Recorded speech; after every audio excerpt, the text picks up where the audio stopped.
Alright, James Casey here, and today we're testing out a few different brands of masts. So the goal is to see which is the best performing mast and how do we define best performing mast. Some people define it as the easiest to paddle up, some people define it as that has the best glide, other people define it as it's the fastest, other will be like the lightest. So basically before we even get in the water, there's a few distinct features. We have the code 4 mast, which has a fairly nice taper. We've got the Cedrus mast, which has a fairly obvious cutout through the middle of the mast, which is something new and different.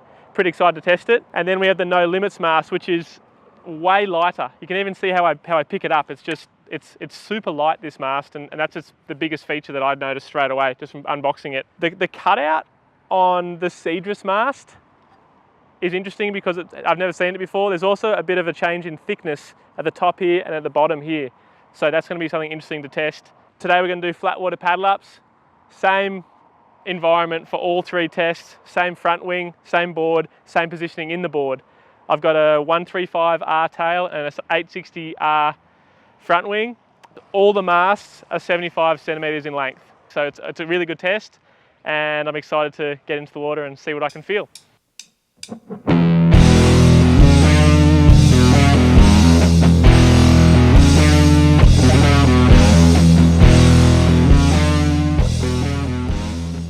Yeah, so that was more or less the control. It's what I use every day of the week. I use this exact same setup from Molokai to Oahu, so I'm pretty comfortable with this setup. It feels really nice when I'm high on the mast. If I get too low on the mast, because of the taper, it does get a little bit draggier and less glide. But yeah, that's the standard code setup, and as I said, it's the control. Looking forward to trying the Cedrus next and seeing what I feel that's any different.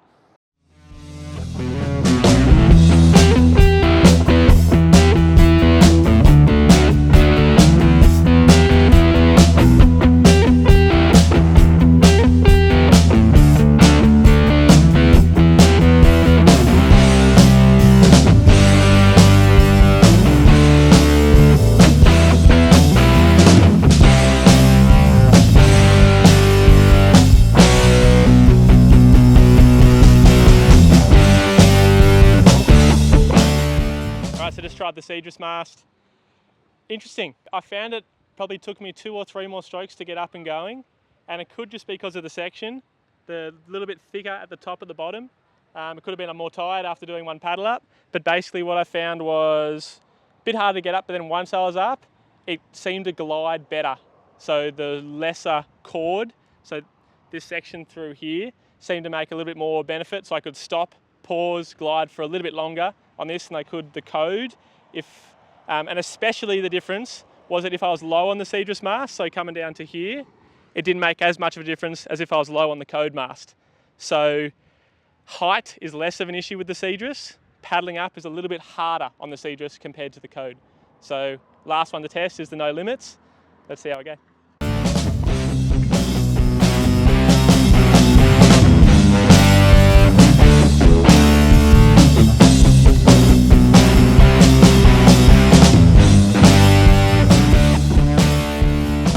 So just tried the No Limitz mast, and look, it's super light. Just picking the board up, it's noticeably lighter. And I noticed in the paddle up, even though it was my last attempt out of the 3 masts, I felt like it was pretty nice and easy to get up. Once up, I didn't feel the same amount of glide and I guess holding of speed that I did with the code when I was high on the mast, or on the Cedrus when I was up and going. So the weight was nice to get up.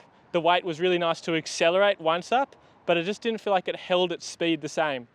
So pros and cons, I think, for in the waves, this No Limitz mast would be really nice because you don't want to glide too much in the surf because you run away from the wave. So, and obviously the lighter weight to get up and going is a really good feature. I feel like I could have probably sized down a foil compared to the Cedrus. So pros and cons. Overall, there wasn't really much in between it, to be honest. Like, I could paddle them all up. I could paddle up and I could pump around in circles on all of them. I'm really excited to test it winging, both wave riding and just sailing, and also downwinding. I think that's going to be a really nice test. My plan for the wing is to ride a few waves and sort of tick that surf wave riding box, and then for downwind, focus more on the glide. And on both of those, in the messier conditions, different to what we have behind us in the flat water, I really want to test the flex. So I didn't find any flex problems in any of these masts just then. They all felt super stiff, even with this aspect ratio 13, 860R. So yeah, test 1 done, 2 more to go.